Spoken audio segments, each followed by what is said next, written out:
Welcome to Kanerika's podcast, The Digital Shift. Today, we are doing a deep dive into a massive fundamental transformation happening right now in how enterprise teams structure their workforce, specifically to execute complex AI and data initiatives in 2026. Right, and whether you are planning an ambitious AI rollout or, dealing with the heavy friction of legacy systems, this shift impacts exactly how you get things done.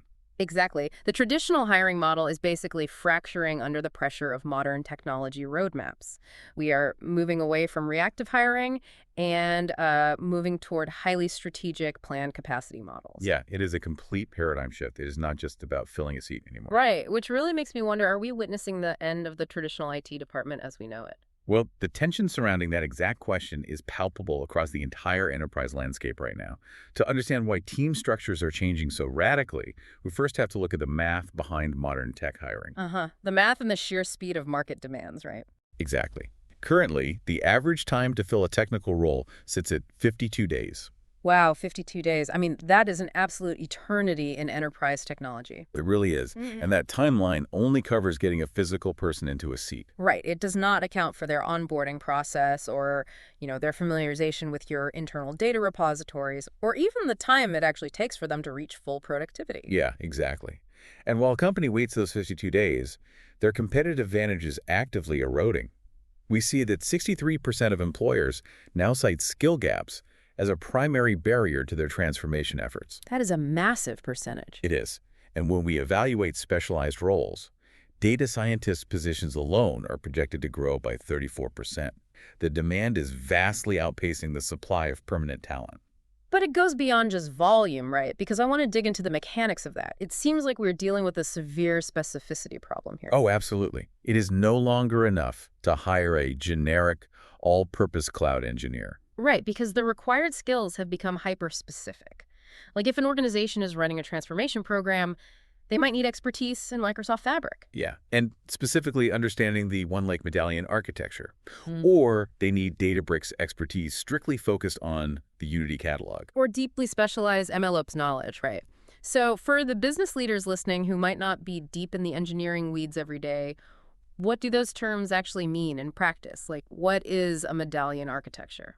That is a crucial distinction to make, actually. A medallion architecture in Microsoft Fabric is it is a way of logically organizing data in a data lake. Okay, so how does it break down? Well, you have a bronze layer for raw data, a silver layer for filtered and clean data, and a gold layer for business-level aggregates ready for reporting. I see. So it requires an engineer who understands how to build pipelines that progressively refine data through those specific stages? Precisely. And Unity Catalog in Databricks, on the other hand, is a unified governance solution. It allows an organization to centrally manage access controls and audit logs across all their workspaces. Wow, okay, so these are definitely not general IT skills. They are intricate, platform-specific engineering disciplines. Exactly. And what makes this even more complex is how these hyper-specific needs align with the life cycle of the actual transformation programs. Right, because when a company launches an AI pilot or a massive data platform migration, they experience massive time-bound demand peaks. Yeah, these initiatives typically require intense, highly specialized work for a window of maybe 6 to 18 months. And the traditional hiring cycle completely undermines that sprint. I mean, if a migration is slated to take 12 months, but you spend the first 3 months just trying to hire a specialized fabric engineer, the whole roadmap is compromised. It is compromised before the work even begins. It sounds a bit like buying a massive custom-built 18-wheeler just to move your office equipment down the street for one single weekend. That is a great way to put it. Yeah, you spend a fortune acquiring the truck. It takes months to build to your specifications. And once that single weekend trip is over, it just sits in your parking lot depreciating. Right. It makes infinitely more sense to simply bring in a specialized, fully equipped convoy exactly when you need it, strictly for the journey. Exactly. So because these required platform skills are so specific and immediate, how are enterprises changing the way they ask for talent?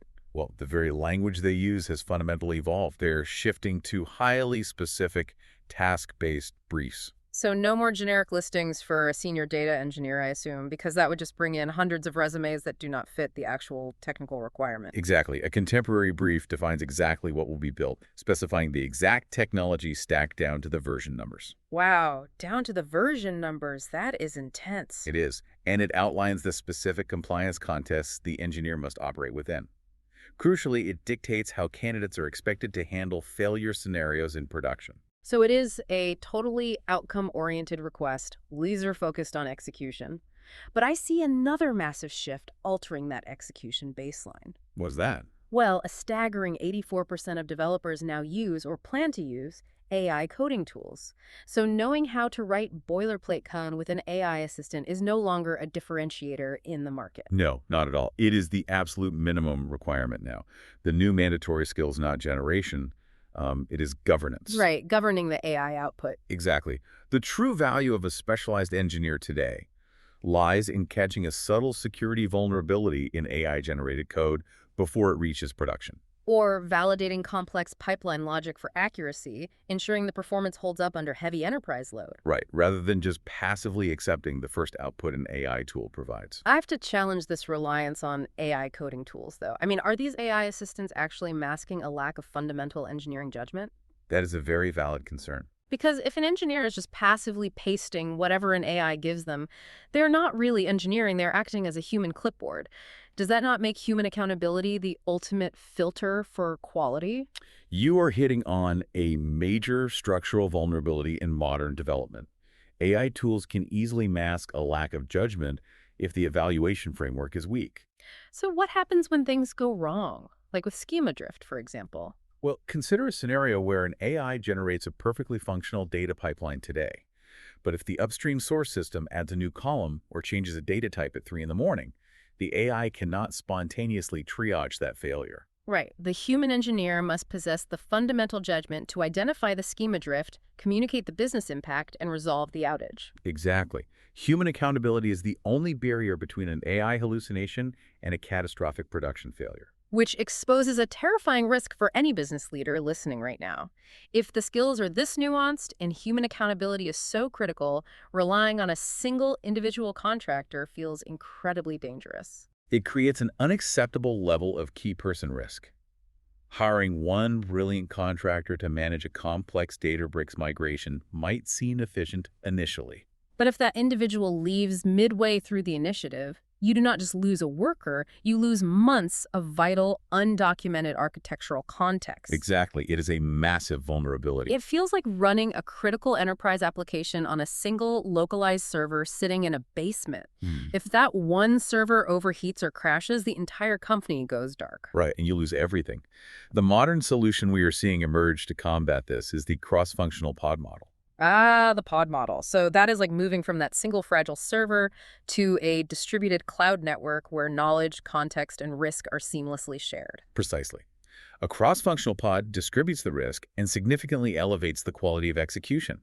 Instead of deploying one isolated contractor, an organization deploys a unified front. So what does a high-performing pod actually look like? Who is in it?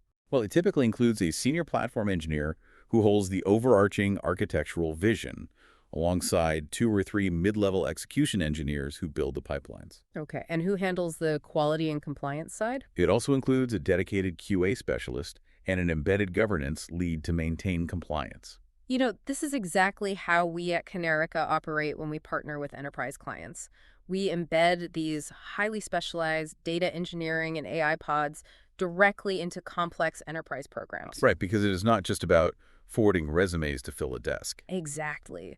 We integrate a functioning, self-contained ecosystem, and a massive part of how we achieve productivity so quickly is by utilizing our DataOps platform. We call it Flip, pronounced exactly like the action to flip a switch. Oh, absolutely. The integration of dedicated platforms fundamentally changes the onboarding timeline.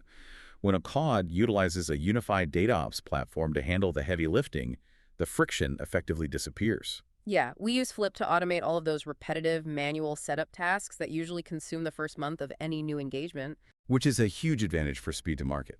It really is.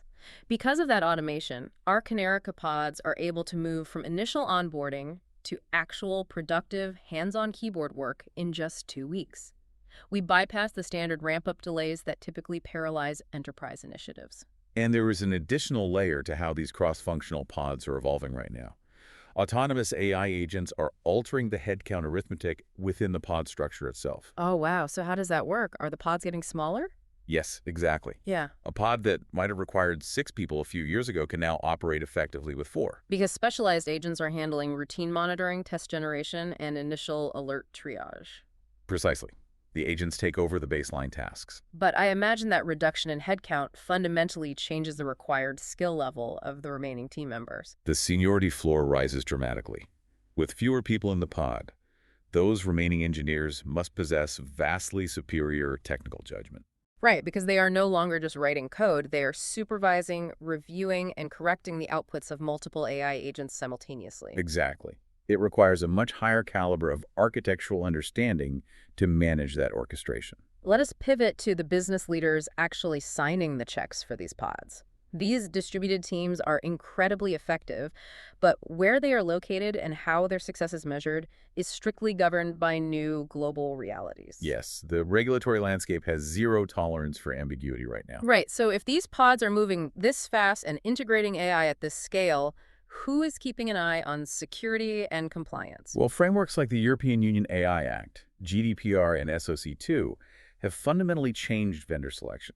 Compliance credentials are no longer a simple checkbox on a procurement form. They are a strict, non-negotiable filter. For the audience, let us clarify SOC2. We hear it constantly, but what does it actually mandate when an external pod is touching internal data? SOC2 requires verifiable, audited evidence of how a service provider manages customer data.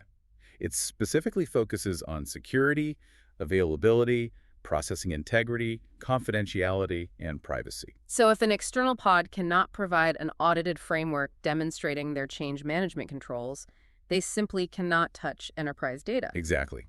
The legal and financial risks are just too high. This intense regulatory pressure, combined with the need for tight collaboration, is exactly why we are seeing nearshore talent models consistently outperforming traditional offshore structures. The time zone overlap is absolutely critical. Yeah, when an augmented pod is working during the exact same business hours as the internal team, you enable real-time communication during architecture reviews. Right. A team can respond to a failing data pipeline immediately, rather than waiting through a 12-hour communication lag. And the productivity differential is striking. That real-time overlap easily offsets the initial hourly rate differences within the first few weeks of a deployment. Which brings us to perhaps the most misunderstood and deceptively simple metric in enterprise IT. The hourly rate. Right. I want to challenge the corporate obsession with the hourly rate. You look at the current market, and highly specialized data or AI engineers are billing anywhere from $85 to $160 an hour. Yes, and a procurement officer looks at that premium and immediately tries to find a generic vendor offering resources for $45 an hour. Break down the actual mathematics for me. Why would a strategic business leader knowingly choose the $85 vendor over the $45 one? What are the hidden costs dragging down that cheaper rate? The evaluation must center on the true cost of an engagement, and that is measured in the cost per accepted deliverable, not the cost per hour. Cost per accepted deliverable. That makes a lot of sense. Yeah, if an organization hires a $45 an hour vendor, but that team has a 20% rework rate because they continually misunderstand the core business logic, the company is actively paying for failure. And furthermore, we have to consider the management drag. If your internal senior engineers have to spend 3 hours every Friday afternoon debugging the external team's spaghetti code, you are effectively paying your elite internal team to babysit. Exactly. And we also have to factor in the hidden cloud consumption costs. Oh, right. Because if an inexperienced, cheaper team writes highly inefficient queries during testing, they can accidentally spin up massive compute clusters that cost the enterprise thousands of dollars overnight. Suddenly, that cheap vendor becomes catastrophically expensive. A cheaper hourly rate burdened by high rework, massive management load, and bloated cloud compute costs is infinitely more expensive. Far more expensive than a premium rate that delivers clean, optimized architecture the first time. This mathematical reality leads to the golden rule of accountability in modern workforce structuring. An enterprise must keep its core architecture decisions, its data policy, and its final production approval strictly in-house. Right. The internal team owns the strategic intellectual property. External pods are brought in strictly to execute against defined demand peaks. Exactly. You never outsource your final sign-off or your foundational strategy. You augment the heavy lifting. Let us make this entirely concrete. Have you seen this highly specialized pod model actually save a sinking ship when a company is actively drowning in legacy data infrastructure? Practical application is where the theoretical value of this model translates into tangible business outcomes. Mm. We see organizations frequently bottlenecked by the sheer manual effort required to manage legacy systems. Yeah, we saw this exact transformation play out recently with a major initiative at KBR. We, at Kanerika, embedded our specialized data engineering pod directly into KBR's existing workflows. And they were dealing with incredibly fragile manual ETL pipelines, right? Exactly. Extract, transform, load processes that were constantly breaking and draining all of their internal engineering capacity. Manual unstructured data extraction is a classic enterprise bottleneck. It essentially forces highly paid strategic engineers to act as daily data janitors. Yeah, constantly patching broken pipelines instead of building new capabilities. But our Kanerika pod came in, and we utilized Flip, our platform, to automate that manual unstructured data extraction. Wow. So you entirely replaced their fragile legacy pipelines. We did. We replaced them with a resilient self-service infrastructure. Because our embedded pod handled the intense daily execution of that complex migration, KBR's permanent internal staff were completely freed from the maintenance burden. That is massive. They stopped worrying about broken data feeds. Yes, and they immediately elevated their focus towards strategic program architecture. We helped transform KBR into a truly AI-ready organization. That elevation is the ultimate goal of the pod model. The internal team stops managing the friction of the legacy system and starts designing the future state of the business. Exactly. We did not achieve that by doing the strategy for them, but by executing the heavy lifting so flawlessly that their internal leaders finally had the space to be strategic. It proves that workforce augmentation is no longer about reactive gap filling. Right. It is not about throwing generic bodies at a delayed project hoping it speeds up. It is a highly planned, structured delivery mechanism. Relentlessly focused on specific tasks, strict AI governance, and resilient execution. It is fundamentally about purchasing guaranteed outcomes rather than merely purchasing hours of labor. That shift in mindset leaves me with a final, slightly provocative thought for you to mull over as we wrap up today's deep dive. I love a good provocative thought.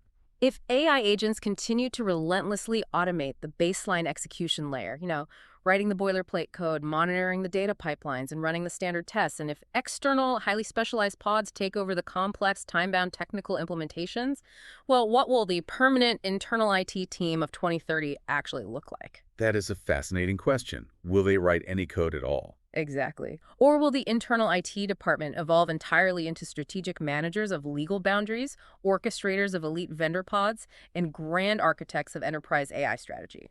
It is a massive shift happening right now. And the organizations that recognize it early will be the ones defining the next decade of digital execution. Absolutely. Thank you for joining us on this deep dive.